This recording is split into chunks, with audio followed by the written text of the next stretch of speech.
It was in the bleak and dreary month of November that the affair, which I have since catalogued as the Bishopgate jewel case, came to occupy our attentions.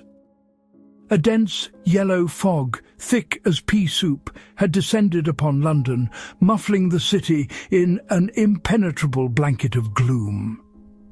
The gas lamps in the streets glimmered like faint, spectral eyes, and the ceaseless rumble of cabs and carriages was muted to a distant ghostly drone. Within our snug sitting-room at 221B Baker Street, the fire crackled merrily in the hearth, its cheerful blaze a welcome defiance to the oppressive atmosphere without. My friend, Mr. Sherlock Holmes, had for some days been in one of his blackest moods. The dearth of stimulating criminal activity in the daily papers had plunged him into a state of intellectual torpor, from which he alternated between scraping mournfully upon his violin and conducting malodorous chemical experiments that filled our lodgings with acrid fumes. I had just laid aside the Daily Telegraph with a sigh, having found its columns devoid of anything more exciting than political squabbles and the price of grain, when Holmes suddenly sprang from his armchair, his eyes alight with a feverish energy that I knew only too well. "Watson, the game is afoot!" he exclaimed, his voice sharp with anticipation. "Or at least, I pray it may be. Look you, through the fog, a vessel in distress makes for our port." I followed his gaze to the window, where the silhouette of a closed brougham had loomed out of the swirling vapour.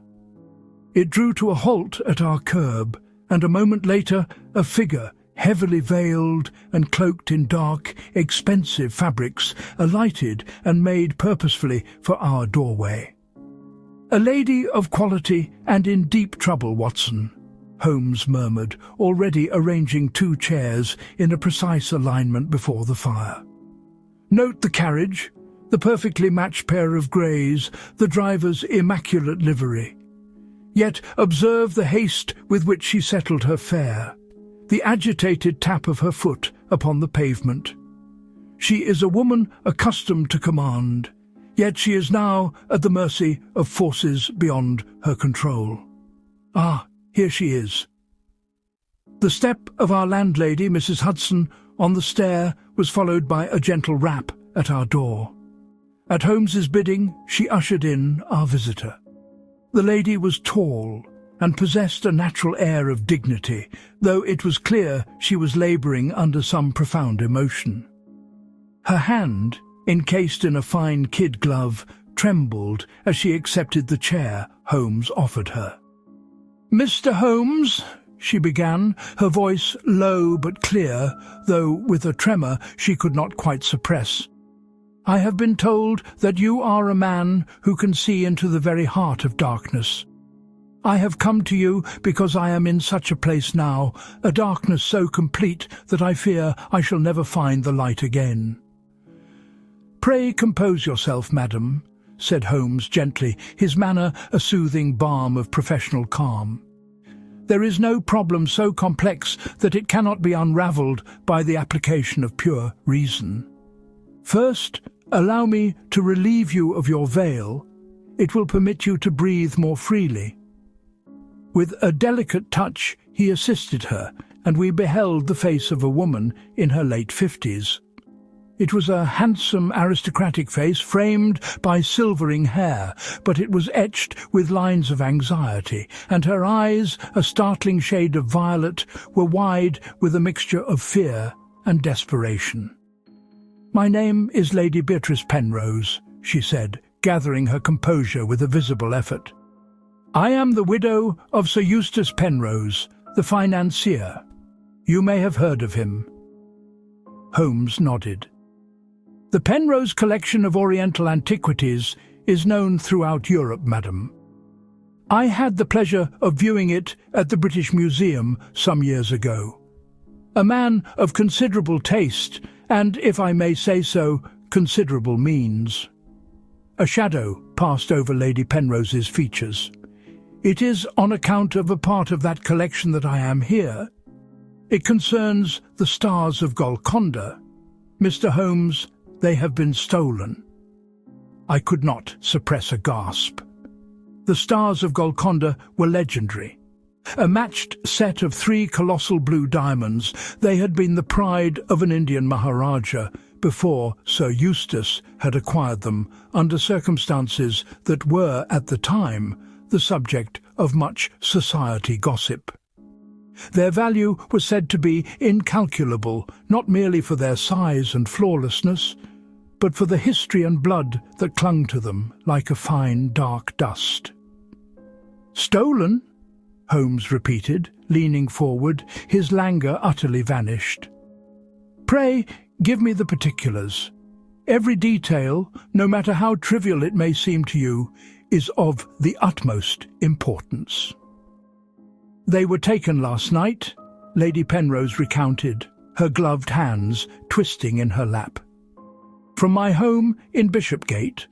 They were kept in a Chubb's patent safe, built into the wall of my late husband's study. The study is on the first floor. The door to the room was locked. The safe was locked.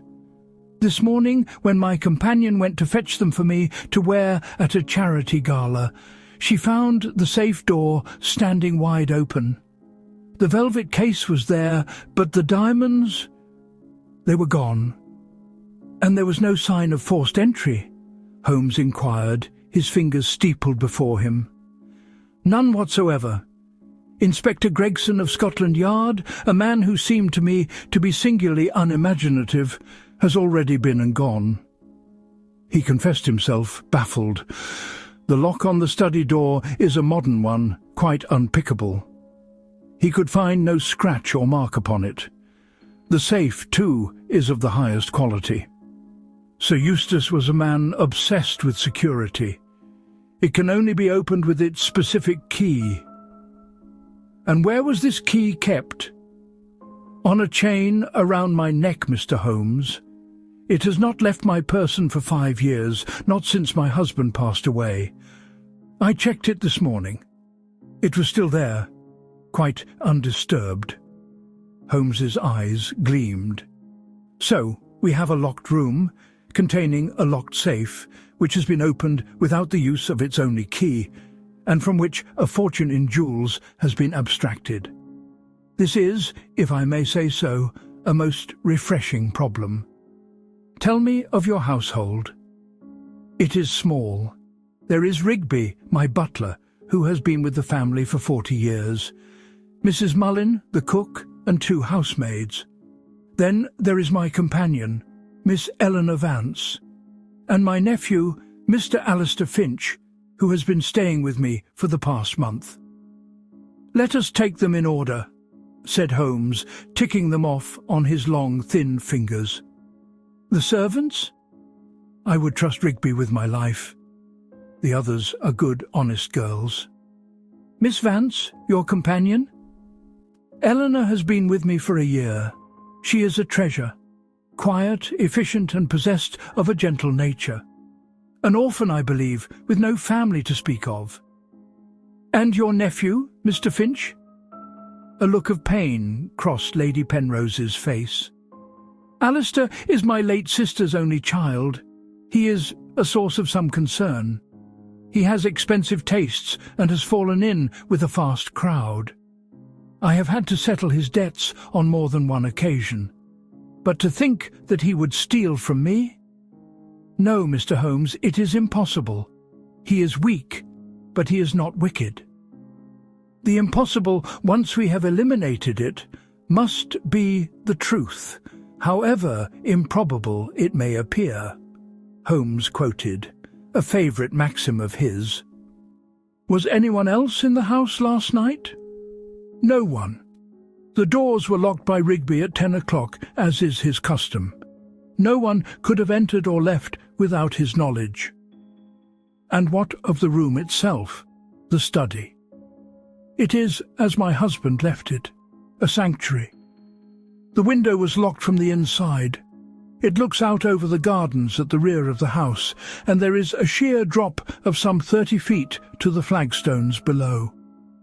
There is no ivy, no drain pipe, nothing for a man to climb. Inspector Gregson assured me that entry from that quarter was out of the question. Holmes rose and began to pace the room, his head sunk upon his chest, his hands clasped behind his back. The fog-bound silence of Baker Street was broken only by the soft thud of his slippered feet upon the rug. "And you noticed nothing out of the ordinary last night? No strange sounds? Nothing amiss?" Lady Penrose hesitated for a fraction of a second. "Well, there was one small thing. Pip, my little terrier, was restless. He sleeps in a basket in my dressing room. Sometime after midnight I heard him give a little yelp, not of alarm, but more of surprise, perhaps. I called to him, and he was quiet after that. I thought nothing of it at the time." "A dog, you say?"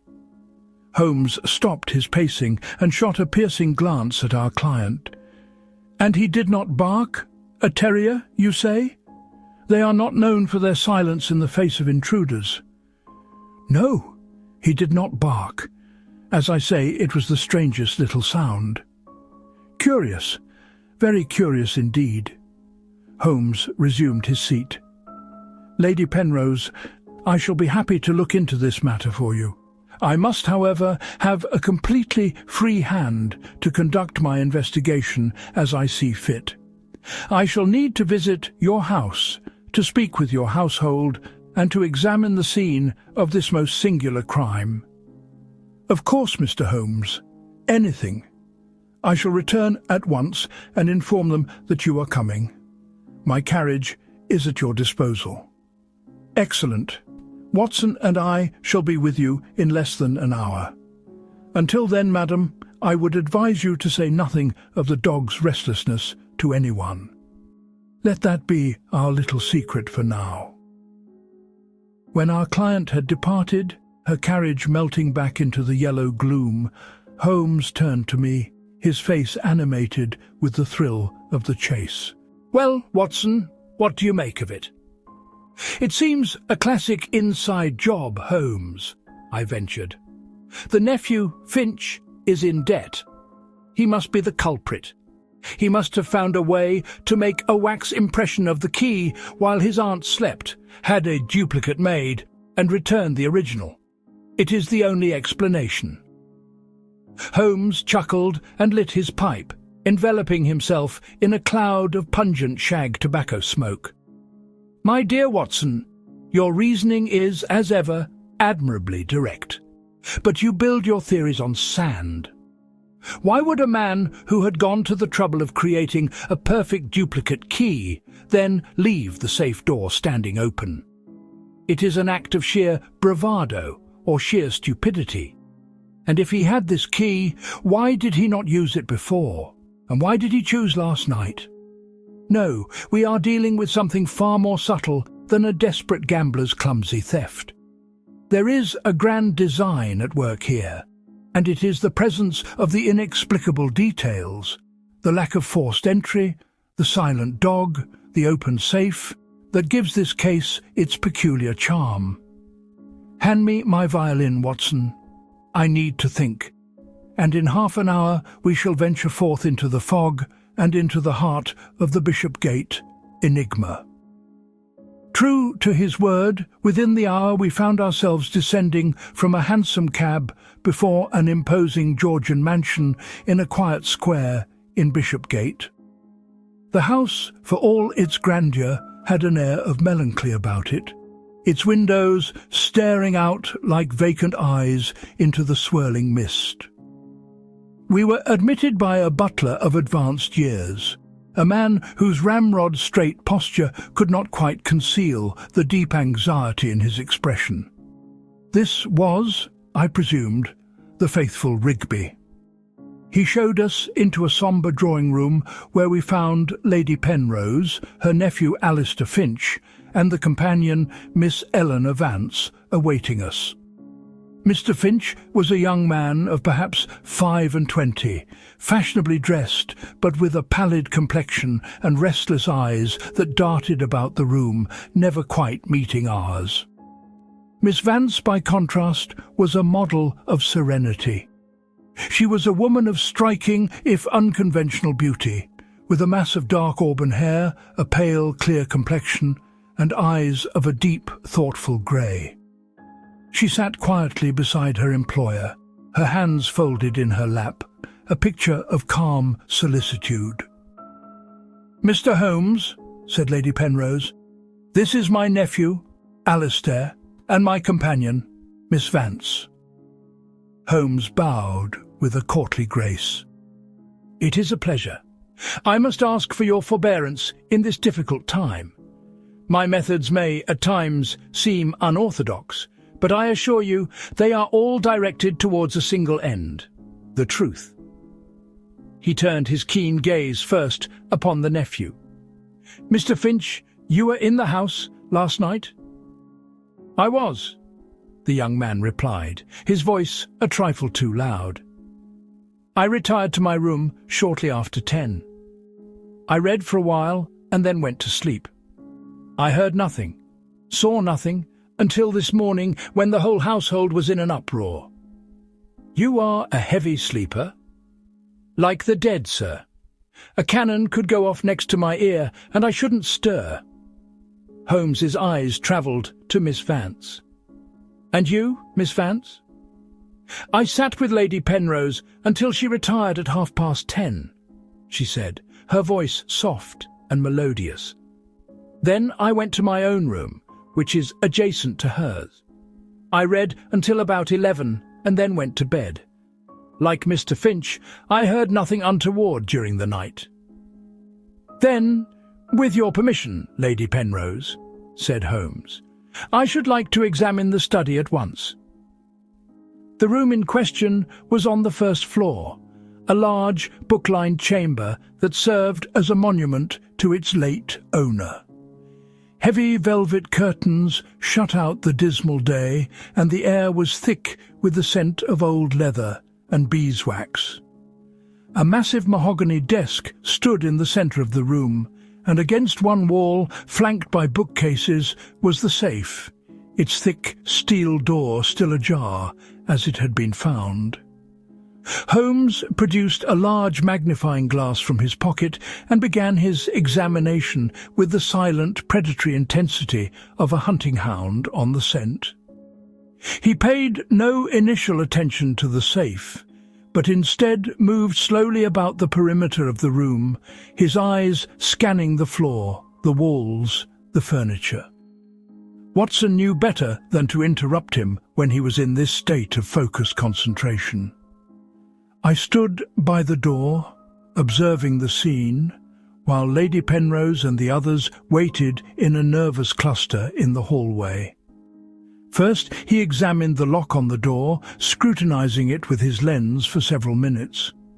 Then he moved to the window, verifying that it was indeed securely fastened from within, and that there were, as Lady Penrose had said, no feasible means of access from the outside. He spent a considerable time on his hands and knees, crawling about the Persian rug that covered most of the floor. Suddenly he gave a little grunt of satisfaction. He was near the safe, and his attention was fixed upon a tiny, almost invisible scratch on the polished parquet floor, just where the edge of the rug met the boards. He measured it with a tape from his pocket, made a note in his little book, and then scraped a minuscule quantity of a greyish residue from the scratch into a paper fold. Next, his attention shifted. He seemed to be sniffing the air like a connoisseur of fine wines. He moved about the room, his long nose twitching, until he came to a halt near a small reading table beside an armchair. "Curious," he murmured, more to himself than to me. "What is that scent, Watson? Faint but distinctive." I stepped forward and inhaled. "It smells of, cloves, I should say. Perhaps someone was smoking an Oriental cigarette?" "Perhaps," Holmes said noncommittally. He picked up a book that had been left face down on the table. Its title was Myths and Legends of the Deccan Plateau. He flicked through a few pages, his expression unreadable, before placing it back exactly as he had found it. Finally, he turned his attention to the safe itself. He examined the lock mechanism, the hinges, the interior, though it was clear that his primary interest lay elsewhere. After a full 10 minutes of this silent, meticulous work, he rose to his feet. "I have seen all that I need to see here," he announced.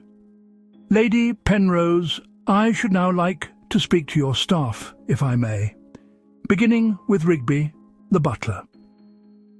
We convened again in the drawing-room, and the household was paraded before us one by one. Rigby was staunchly loyal, Mrs. Mullin and the maids tearfully frightened, but none of them could offer any information of value.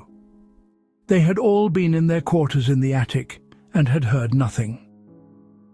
When the interviews were concluded, Holmes stood before the fireplace, his expression thoughtful. "One final question, Lady Penrose," he said. "Sir Eustace had a great interest in the Orient. Did this extend to its fauna as well as its art?" The question was so unexpected that it startled us all.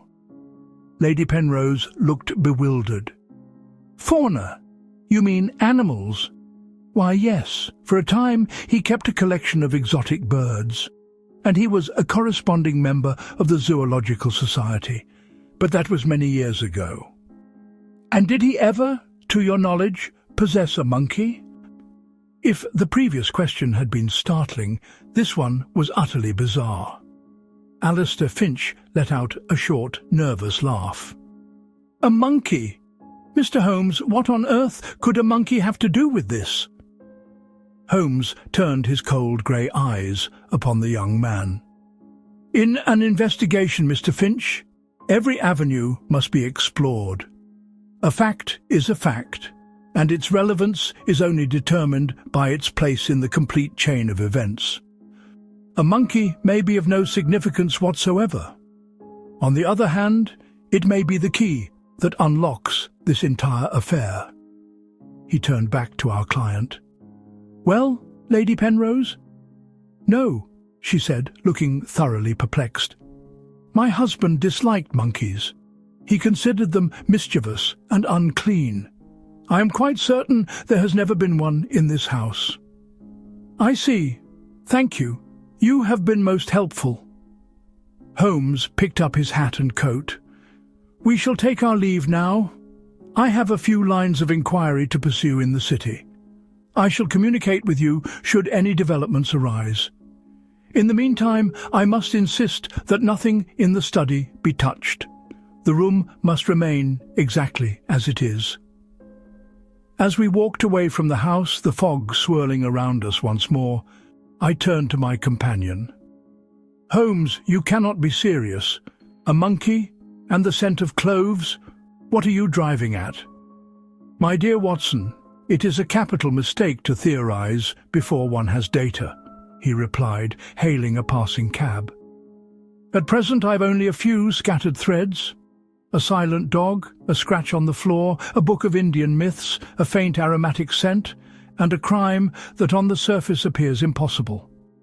I do not yet know how they're woven together, but I am convinced they form a single, coherent tapestry. Now to the city. I wish to consult the records at the Guildhall Library regarding the late Sir Eustace Penrose. There is a darkness in this family's past, Watson, and I suspect the roots of this crime are to be found not in the events of last night, but in the deeds of many years ago." For the next 2 days, Holmes was a whirlwind of focused activity, though he shared little of his progress with me. He spent hours buried in the dusty archives of the Guildhall, poring over old company records and financial reports connected to Sir Eustace Penrose's business dealings in India. He dispatched a veritable flood of telegrams to addresses both in London and abroad. One evening he returned to our rooms smelling faintly of opium, and I knew he had been visiting one of his underworld informants in the East End, likely in the guise of a grizzled old sailor or a down-at-heel labourer. During this time, I saw him only in brief flashes. He would appear for a hurried breakfast, his mind clearly 1,000 miles away, before vanishing once more into the London labyrinth. My role, as was so often the case, was to wait, to keep our Baker Street fortress, and to piece together what I could from the cryptic remarks he let fall. On the third morning, however, a breakthrough occurred. Holmes was studying a large-scale map of London that he had spread out on the floor, marking various locations with pins, when a telegram was delivered. He tore it open and read it, a grim smile touching his lips. "Watson, the plot thickens," he announced, passing the flimsy sheet to me. "This is from my contact in the shipping offices at the Port of London." I read the message. It was brief and to the point. Your query. Vessel named Sea Serpent docked Tilbury 2 months ago, from Bombay. Cargo included 1 crate live animal specimens consigned to J.H. Smith, naturalist, Kennington Road. Crate damaged in transit. 1 capuchin monkey reported escaped in docks. Never recovered. Stop. "A monkey, Holmes!" I cried. "So your bizarre question was not so bizarre after all." It was a calculated long shot, Watson, based on a confluence of small details. The nature of the crime suggested an agent that was small, nimble, and capable of being trained to perform a complex task, such as retrieving a key and opening a lock. The scratch on the floor was consistent with the frantic scrabbling of a small, clawed creature. The scent of cloves is often used in certain calming tonics for animals. It was a hypothesis, and now we have a small piece of evidence to support it. A monkey, an intelligent capuchin no less, has been loose in London for 2 months. But who would train it? And how could they get it into the house? Precisely the questions I've been asking myself. The naturalist J.H. Smith of Kennington Road is, I have discovered, a fiction. The address is a small, seedy tobacconist shop that closed down 6 weeks ago. The proprietor, a Lascar, has vanished. However, this is not our only thread. He picked up a small box from the mantelpiece. Inside, nestled on a bed of cotton wool, was the greyish residue he had scraped from the floor of the study. "I have had this analysed," he said. "It is a specific type of kaolin clay, found only in a few places in England. One of those places is a small area of Blackheath, not far from Greenwich, an area known for its travelling fairs and menageries. It is where a man might go to acquire an animal or to find a quiet place to train it." Before I could respond, there was another knock at our door. It was a messenger boy, this time bearing a letter on thick, cream-coloured stationery. It was from Lady Penrose. She requested Holmes's presence at Bishopgate as soon as possible. Inspector Gregson had returned and, in his plodding official way, had made an arrest. "An arrest?" I exclaimed as Holmes read the note aloud. "Who, for heaven's sake?" "Who else, Watson?" Holmes said, a hint of pity in his voice as he folded the letter. "The most obvious and least likely suspect. They have taken the nephew, Alistair Finch." We arrived at the Bishopgate mansion to find it in a state of quiet turmoil. A uniformed constable stood guard at the front door, and the atmosphere within was thick with distress. We were shown into the drawing-room where Lady Penrose sat, pale and trembling, while Miss Vance attempted to soothe her. The portly and self-satisfied figure of Inspector Gregson stood before the fireplace, his chest puffed out with official pride. "Ah, Mr. Holmes," he said, with a nod that was more condescending than courteous. "You are too late. The case is closed. I have my man." "Indeed, Inspector?" Holmes replied coolly. "And on what grounds have you arrested Mr. Finch?" "Grounds? I have the strongest grounds imaginable. The young fool has been gambling heavily. He's in debt up to his eyeballs to some very unsavoury characters in the city. We found a letter from a moneylender in his room, threatening to ruin him if he didn't pay up by the end of the month. He had motive, and he had opportunity. As for the means, well, that was his mistake." Gregson produced a small shiny object from his pocket and held it up for our inspection. It was a key. "We searched his effects and found this hidden in the lining of a travel trunk. It's a freshly cut duplicate of the safe key. He must have borrowed his aunt's key at some point, had this copy made, and was simply waiting for his chance. It's an open and shut case, Mr. Holmes. I'll be recommending a commendation for the officer who found it." Holmes took the key and examined it closely with his lens. "Where did you find this trunk, Inspector?" "In the young man's wardrobe. He protested his innocence, of course. They all do." "And you believe he used this key to open the safe?" "It's self-evident," Gregson boomed. "Then perhaps you can explain one small detail," Holmes said, his voice dangerously soft. "This key is made of brass, and it has been cut by a common locksmith. It is a clumsy imitation. The real key, which I had the pleasure of examining on my first visit, is made of hardened steel by the master craftsman at Chubb's. This flimsy piece of metal would have snapped in the lock before it had turned a quarter of the way. It could never have opened that safe. This key, Inspector, is not the means of the crime. It is a plant, a red herring deliberately left to be found, to incriminate an innocent if foolish young man." Gregson's jaw dropped. His florid face went from pink to a deep, apoplectic red. "A plant? What nonsense is this? Who would do such a thing?" "Why, the real thief, of course," Holmes said simply. "A person of considerable intelligence and foresight, who not only planned the theft of the diamonds, but also the framing of a convenient scapegoat. Your arrest, Inspector, is precisely what they intended." He turned to Lady Penrose, his manner softening once more. "Your nephew is foolish, madam, but he is not your thief. He will be released before the day is out." Leaving the deflated inspector to his confusion, Holmes's attention now settled upon Miss Eleanor Vance. The companion had remained silent throughout the exchange, her grey eyes fixed upon my friend, her expression a mask of calm neutrality. "Miss Vance," Holmes said, his tone conversational, "you have been with Lady Penrose for a year, I believe. Where were you employed before that?"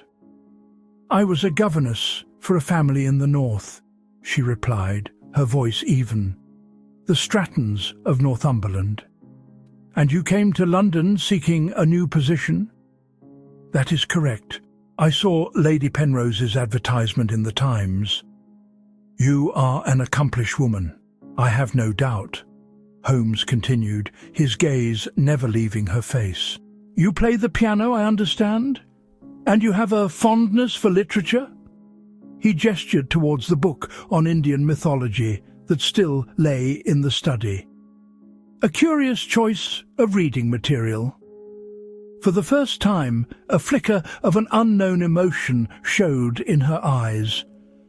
"I am interested in all cultures, Mr. Holmes." "And animals? Do you share Sir Eustace's antipathy towards monkeys, or do you find them engaging creatures?" She met his gaze without flinching. "I have had very little experience with them, sir." "I see." Holmes fell silent for a moment, and the tension in the room was palpable. He seemed to be weighing his next words with immense care. "Lady Penrose, I believe the time has come to lay a trap. The jewels have not yet been sold. They are too famous. The thief is waiting for the affair to quieten down before attempting to dispose of them. We must force their hand. With your permission, I will insert an announcement in the personal column of tomorrow's papers." "An announcement?" she asked. "Yes, it will read something to this effect. The Stars of Golconda, a matter of conscience. The original owner's heir is in London and seeks restitution. A reward will be offered for information leading to a private return. No questions asked. Communicate via box number at the Fleet Street Post Office." "But Holmes," I interjected, "the heir? Is there such a person?" "I believe there is, Watson," he said, his eyes still fixed on Miss Vance. "I believe they are very close indeed. The thief, you see, is not motivated solely by greed. This is a crime of vengeance, of what the perpetrator perceives as justice. This announcement will appeal to that very motive. It will draw them out. Now, Lady Penrose, I must ask for one more thing. You must dismiss me from the case. You must let it be known throughout the household that you are dissatisfied with my progress, and that you are content to let Inspector Gregson handle the matter." "Dismiss you?" she cried, aghast. "It is essential. The thief must believe they have won, that the trail has gone cold. They must feel safe. Only then will they make a move. Trust me, madam, the game is entering its final stage." Over the next 48 hours, an unnerving quiet descended upon the case. Alistair Finch was released, much to Inspector Gregson's chagrin, as Holmes had predicted. The announcement appeared in the papers, and at Baker Street we waited. Holmes was in his element, possessed of a patient, watchful energy. He sat for hours in his armchair, surrounded by clouds of tobacco smoke, his mind working furiously behind a placid exterior. On the evening of the second day, a street urchin, one of the unofficial agents Holmes referred to as his Baker Street irregulars, arrived with a message. Holmes read it, and a look of grim triumph settled on his face. "It is done, Watson. The bait has been taken. A letter was left at the Fleet Street Post Office box. It arranges a meeting. Midnight, tonight, at the old ruined chapel on the edge of Blackheath." "Blackheath!" I exclaimed. "The source of the clay?" "Precisely. Our quarry is returning to their lair. The letter specifies that the heir must come alone and bring the reward in gold sovereigns. It warns against any police involvement. Well, they shall have no police, but they shall have us. We have a long and cold vigil ahead of us, my friend. Get your service revolver and wear your thickest coat. The fog is lifting, but the November night will be bitter." The journey to Blackheath was a silent one. Holmes was lost in thought, and I was contemplating the dangerous rendezvous that lay ahead. The cab dropped us at the edge of the vast, dark expanse, and we made our way on foot towards the skeletal ruin of the chapel, its broken spire a jagged finger pointing at a starless sky. We found a place of concealment in a thicket of gorse bushes that afforded a clear view of the chapel entrance. The minutes ticked by, each one an eternity. The cold gnawed at our bones, and the silence was broken only by the sighing of the wind through the barren trees. Just as the distant church bells began to toll the hour of midnight, we saw a flicker of light from within the ruin. A lantern had been lit. A few moments later, a figure emerged from the shadows of the road and walked purposefully towards the chapel. The figure was cloaked and hooded, but there was no mistaking the graceful, determined stride. "It is Miss Vance," I whispered, my heart pounding. "As I expected," Holmes breathed beside me. "But wait, she's not alone." He was right. As the woman entered the chapel, A second figure detached itself from the deeper shadows of the ruin and followed her in. This one was a man, tall and powerfully built. The light from within briefly illuminated his face, and I saw dark foreign features and a long, drooping moustache. "Now, Watson," Holmes hissed, "quickly and quietly." We crept from our hiding place and moved like shadows towards the chapel. Through a shattered archway we could see the scene within. Miss Vance stood in the centre of the crumbling nave, her hood thrown back. The tall man stood opposite her, and between them on the stone floor was a small wooden cage. "You have the diamonds?" the man was saying, his voice laced with a thick accent I could not place. "They are safe, Rohan," she replied. "And the reward?" The man, Rohan, produced a heavy leather bag. "The gold is here, as we agreed." "It is not the gold I want," she said, her voice ringing with a sudden passionate intensity. "It is justice. Justice for my father, whom Sir Eustace Penrose cheated and drove to his grave. These jewels were never his to own. They are stained with the blood of my people."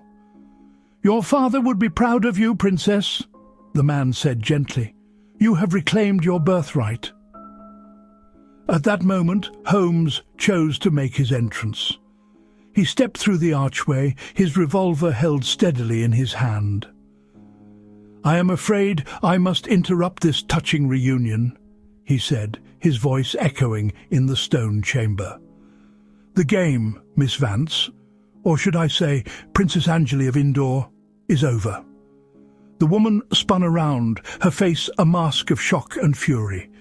The man, Rohan, reached inside his coat, but froze as I stepped up beside Holmes, my own weapon levelled at his chest.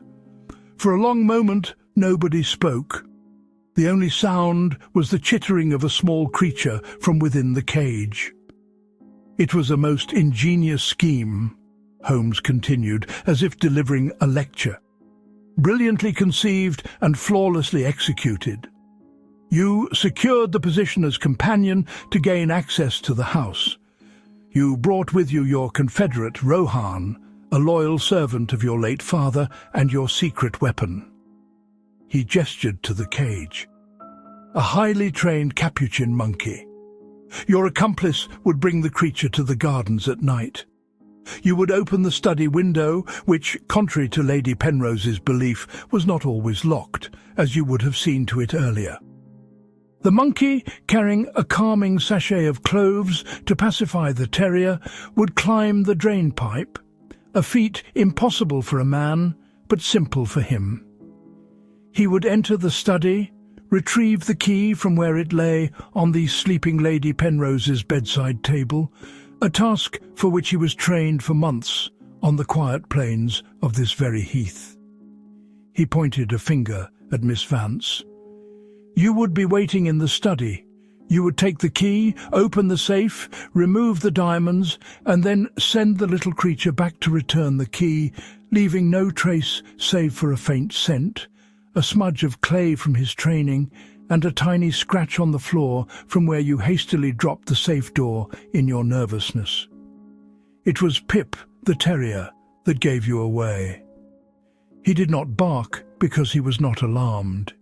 He knew you, and after a few nights of your secret visitor, he had likely become accustomed to the monkey as well. The yelp Lady Penrose heard was merely the sound of a dog, startled from its sleep by a familiar, if unusual, friend. The woman who called herself Miss Vance drew herself up to her full height. All pretense had fallen away, and in its place was the proud, defiant bearing of royalty. "You are clever, Mr. Holmes," she said, her voice cold as ice. "But you know nothing of justice. Sir Eustace Penrose was a thief. He used his financial power to blackmail my father, the Maharaja of Indore, and forced him to part with our most sacred treasures for a pittance. He destroyed my family and my country. I have done nothing more than take back what is mine." "The law, Princess, may take a different view," Holmes said. "Then the law is an ass," she retorted fiercely. "These stones will be sold, and the money will be used to build schools and hospitals for my people. That is a greater justice than any your English courts can offer." Holmes looked from her to the loyal Rohan, and then to the jewels that she now produced from a pouch at her waist. They glowed with a cold blue fire in the lantern light. He was silent for a long time. "Watson," he said at last, turning to me, "what is the highest court of all?" I was taken aback. "Why, the House of Lords, I suppose." "No," he said quietly, "the highest court is the court of one's own conscience." He lowered his revolver. "There has been no theft here in the eyes of God, only restitution. The law may demand a victim, but justice does not. Princess, take your jewels. Return to your country and do the good that you speak of. You have 24 hours before I shall be forced to inform Inspector Gregson of what I know. That should be ample time." The princess stared at him, her eyes wide with disbelief and dawning gratitude. "Mr. Holmes, I do not know what to say." "Say nothing," he replied. "Simply go. Your secret is safe with me. As for you, sir," he said to Rohan, "you would be wise to abandon your career as a naturalist. London's monkey population is quite sufficient as it is." Without another word, the two of them gathered their belongings and melted into the night. We watched them go, two figures swallowed by the darkness, on a mission of vengeance and restoration that had begun halfway across the world. "Holmes, I cannot believe you let them go," I said as our cab rattled back towards the warmth and light of Baker Street. "You have compounded a felony." "Have I, Watson?" he replied, his face illuminated by the passing gas lamps. "I have a singular distaste for seeing the machinery of the law used to perpetuate an old injustice. Lady Penrose will not suffer. Her wealth is immense. Young Finch is saved from a charge of which he is innocent, and a great wrong, committed years ago, has in some small measure been put right. Sometimes, my dear friend, we must look beyond the letter of the law to its spirit. Tonight, I think we served the spirit well." He lapsed into a thoughtful silence, which he did not break until we were back in our familiar sitting room with a crackling fire before us and a glass of whisky in hand. "Besides, Watson," he said with a twinkle in his eye, "consider the alternative. A sordid trial, a public scandal, and 3 of the world's most beautiful diamonds locked away in a Scotland Yard evidence room for years. It would have been an aesthetic crime of the highest order, and that I could never permit." He picked up his violin, and as the first mournful, beautiful notes filled the room, I knew that the adventure of the Bishopgate jewel case was at an end. It was a case that was never recorded in the official annals of Scotland Yard, but for me it remains one of the most remarkable examples of my friend's unique methods, and of his even more unique sense of justice.